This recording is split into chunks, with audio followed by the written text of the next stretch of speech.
Good morning guys, welcome to my channel @Panvelkar Vishal 3705. तर guys तुम्ही सगळे कसे आहात? एकदम कडक तर एकदम लाल भडक. तर गाइस आजचा सीन काय माहिती आहे का? ॲक्च्युली मी रात्री व्लॉग बनवणार होतो, पण आम्हाला खूप उशीर झाला. आम्ही निघालो रात्री 11 वाजता. त्याच्यामुळे मी रात्री व्लॉग नाही बनवला. राईट नाव मी आहे अहमदनगरमध्ये.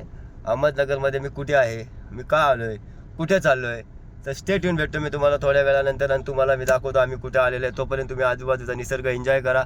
आणि माझ्यासोबत असलेले माझे मित्र विशाल दादा, विलास अबदार, आमचा दादा आणि आपला अभिषेक कांबळे, ज्याला तुम्ही नेहमी बघता माझ्या ब्लॉगमध्ये. आपली बोलतो ना तिला काय, काली बावली. तर मग आता चला आपण जाऊ पुढे. दाखवतो मी तुम्हाला इकडचा निसर्गरम्य वातावरण काय सुंदर आहे. तर स्टेडियम भेटतो मी तुम्हाला थोड्या वेळानंतर. तर आता आपण आहोत पुण्याच्या वरती, मीन्स आमच्या घाटाच्या वरती अहमदनगर. अहमदनगरचं नाव चेंज झालेलं आहे, आता ते झालेलं आहे अहल्याबाई नगर. तर गाईज इथं कसं माहिती आहे का, खेड्यापाड्यांमध्ये आलो ना आपण, तर आपल्याला बोलायची गरज नाही, कारण आजूबाजूचं जे वातावरण, जो क्लायमेट आहे, तो आपलं मन एकदम हर्षून घेतो, एकदम मनाला प्रसन्नता देतो. तर आता तुम्ही साईडला पाहू शकता माझ्या मस्त सर्वांच्या छोट्या छोट्या शेत्यांमध्ये काय ना काय उगलेलं आहे. तर गाईज आपण पाहू शकता माझ्या राईट हँड साईडला कांद्याची बी आहे बघा. ते एकदम जसं ते चरस गांजाचं झाड पण मी एकदा रोप पाहिलेला आहे, तो असाच येतो, ते त्या पद्धतीतच आहे, पण हे कांद्याचं झाड आहे.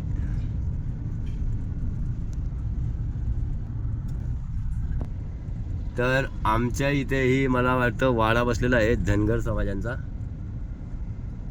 बिचारे खूप कष्टकरी असतात. आपण पाहू शकता त्यांच्या मेंढ्या किती आहेत. हो, त्यांच्यात वाडा बसलेला आहे.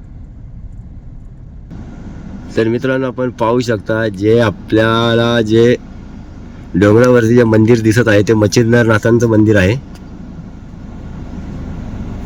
तर मी तुम्हाला आता थोड्या वेळामध्ये सांगतो आम्ही इथं कशाला आलोय. आपल्याला इथे नाही जायचं, आपल्याला जायचं दुसऱ्या ठिकाणी. चला. तर राईट नाव मित्रांनो आता आपण लागलेलो आहे आपल्या हायवेला. हा हायवे अहमदनगरवरनं येणार आणि हा हायवे आपण जाणार आहे बीडला. तर आता आपण त्याच हायवेवरती प्रवास करतोय, कारण आपण आज चाललो आहोत कानिफनाथांच्या जत्रेला. तर आता थोड्या वेळानंतर आपण मंदिरामध्ये पोचूयात. मंदिरामध्ये आम्हाला माहिती मिळाली आहे की खूप एकदम अफाट गर्दी आहे. तर आम्हाला दर्शन भेटेल नाही भेटेल, प्रयत्न तर आमचा तोच आहे की दर्शन घ्यायचा. आणि आपण समोर पाहू शकता आपलं एक एस-टी बंद पडलेली आहे. मला वाटतं ही एस-टी सुद्धा तिथेच जाणारी असेल, पण चला गॉड नोज आता कसं काय. तर आपण आता जाऊयात पटापट मंदिरामध्ये. आता मी तुम्हाला डायरेक्ट मंदिरामध्ये गेल्यावर भेटतो. जर का आधीमध्ये मला काय चांगला व्ह्यू आढळला तर मी 100% तुम्हाला दाखवण्याचा प्रयत्न करणार गाईज.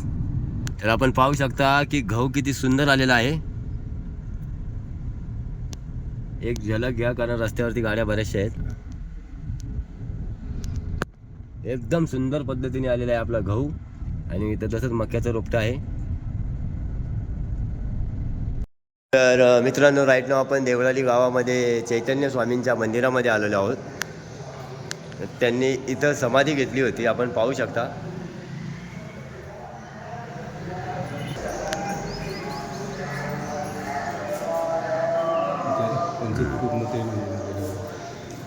म्हणजे काही कुठून आले, कधी आले,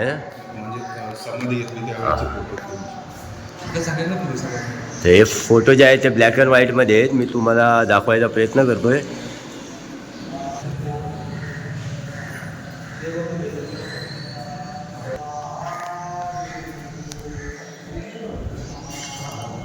तर आपण पाहू शकता सुंदर असं मंदिर बनवलेलं आहे.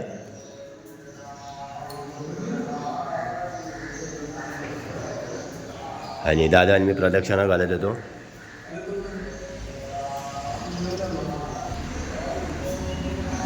आम्ही एवढे जण आलेलो आहोत.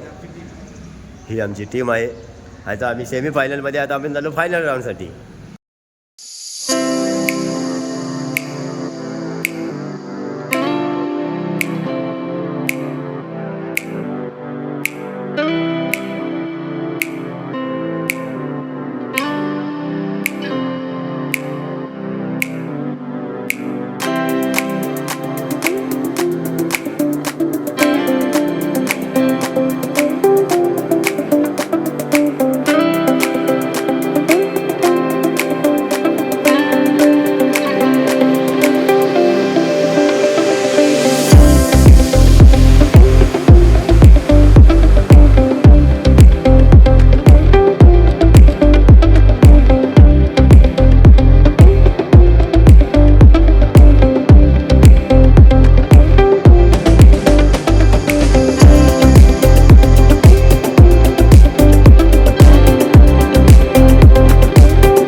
फायनली आता आपण इथं पोचलेलो आहोत कानिफनाथांच्या दरबारामध्ये.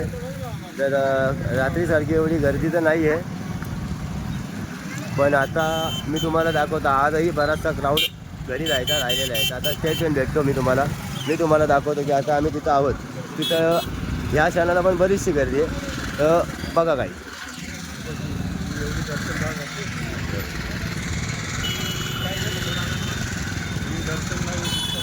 तुम्ही आताही पार्किंगमध्ये पाहू शकता, तुम्हाला गाड्या दिसत असतील. बऱ्याचशा गाड्या अजून पार्किंगमध्ये आहेत गाईज.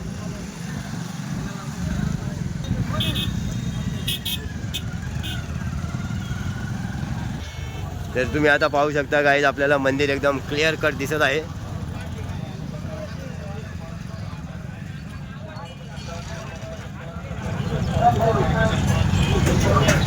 आता आपण जसं जसं चाललोय पुढे आपण चाललोय आता.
हा इथे इथे असं जाऊ द्या माझं.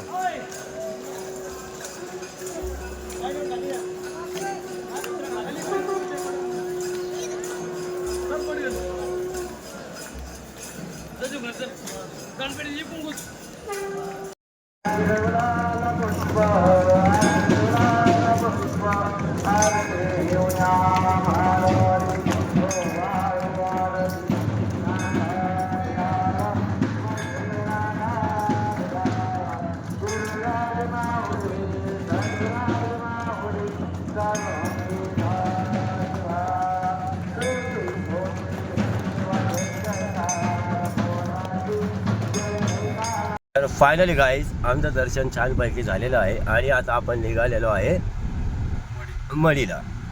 तर त्याचं कारण असं आहे की असं बोलतात की हे 2 देवस्थान केले तर आपलं दर्शन पूर्ण झालं, बरोबर ना दादा? तर आम्ही त्या स्टेपवर चाललेलो आहे आणि लोक म्हटले की खूप गर्दी. गुरु शिष्य. हां, हे गुरु आणि शिष्यांचं नातं आहे ते. हा गर्भगिरी पर्वत. कुठला? हा गर्भगिरी पर्वत. हा समोरचा, हा समोरचा जो आपण बघताय तो गर्गागिरी पर्वत आहे.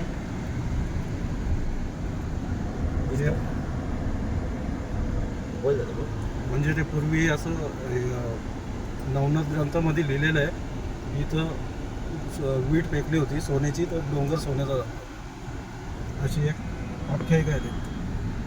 कळलं का मित्रांनो? म्हणजे इथं असं म्हणण्यात येतं की एक सोन्याची वीट फेकली होती, ती जाऊन डोंगराला आदळली, तर ती डोंगर अख्खा सोन्याचा झाला होता, असं ते नवनाथ ग्रंथामध्ये लिहिलेलं आहे, बरोबर ना दादा?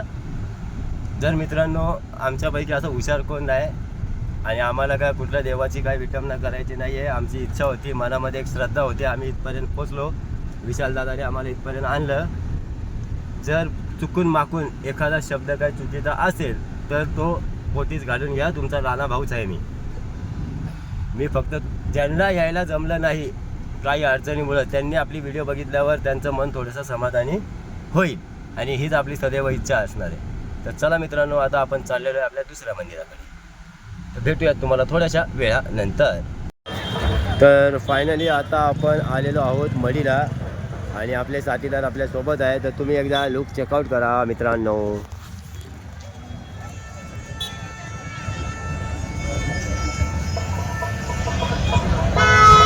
हे मंदिर अत्यंत सुंदर आहे, थोडंसं हाईटवरती आहे.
फायनली मित्रांनो आमचं दर्शन एकदम व्यवस्थित पद्धतीने झालेलं आहे. आम्हाला आज जायला भेटलं नाही कारण मंदिरच बंद ठेवलं होतं. त्याच्यामुळे आम्ही बाहेरनं दर्शन घेतलं आणि आता आम्ही निघालो बॅक टू पनवेलला.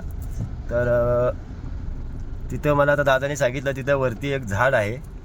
त्या झाडाचं नाव काय दादा?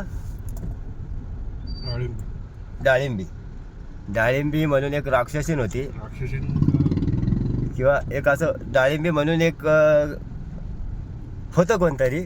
तर ते त्यांच्या नावावरती त्या झाडाचं नाव डाळिंबी पडलेलं आहे. असं बोलतात की त्या झाडाकडे बसलेले असायचे आहे ना, असं त्याचं सत्य आहे. आणि सर्वात मोठी गोष्ट म्हणजे मित्रांनो आम्हाला हा हलका फुलका पाऊस भेटायला लागलेला आहे. आपण पाहू शकता आम्हाला पाऊस भेटला आहे. तर आता हळूहळू कसं तरी आपल्या घरापर्यंत आपल्याला जायचं आहे. मी तुम्हाला दाखवतो पाऊस. तुम्हाला दिसत असेल ड्रॉप्स पावसाचे आणि वरती पण पाहू शकता आपण एकदम काळं झालेलं आहे. म्हणजे पाऊस आपल्यातून पडणार आहे. चांगली गोष्ट आहे. घाटावरचा शेतकरी तरी रिलॅक्स होईल हा दादा. तर बघा तुम्ही रस्ता पण ओला झाला आहे म्हणजे बऱ्यापैकी पाऊस पडलेला आहे. तर आता आमचं आयोजन कसं आहे, आता आम्ही जाऊ कुठेतरी थोडंसं पेट पूजा करू आणि त्याच्यानंतर आपण आपल्या मार्गाला लागूयात पनवेलसाठी. तर आता आपण एक्झॅक्ट मी आता आहे मडी रोडला आणि तिथून मी इथून नगर आपल्याला किती 60 किलोमीटर आहे. 50-60 किलोमीटर अहमदनगर आहे. त्याच्या पुढे आपल्याला 250 किलोमीटर म्हणजे आपल्याला आजही 300 किलोमीटरचा प्रवास करायचा आहे. तर स्टेट येऊन माझी फोनची चार्जिंग पण कमी झालेली आहे. त्याच्यामुळे मला जसं काही जमेल जेवढं जमेल मी तेवढं कॅप्चर करायचा प्रयत्न करेन गाईज. तर स्टेट येऊन तर गाईज आपण पाहू शकता पाऊस खूप वाढलेला आहे आणि आम्हाला एकदम आनंद येत आहे. इतकं बरं वाटतंय ना. निसर्गरम्य वातावरणामध्ये गाडी चालवायचा आनंदच वेगळा असतो. पण आता पाऊस पण चालू आहे. आपल्या मातीचा सुगंधही खूप छान येतोय. तर बघा ही असतील लाईफमध्ये कधी काय होईल सांगता येत नाही. येताना आम्ही घाम पुसत आलो आणि जाताना आम्ही पाऊस घेऊन चालले आमच्यासोबत. काय सुंदर दृश्य वाटते बघा. आता आजूबाजूचे बघा हे जे सुकलेले झाले ते लगेच हिरवे बनवले जातात.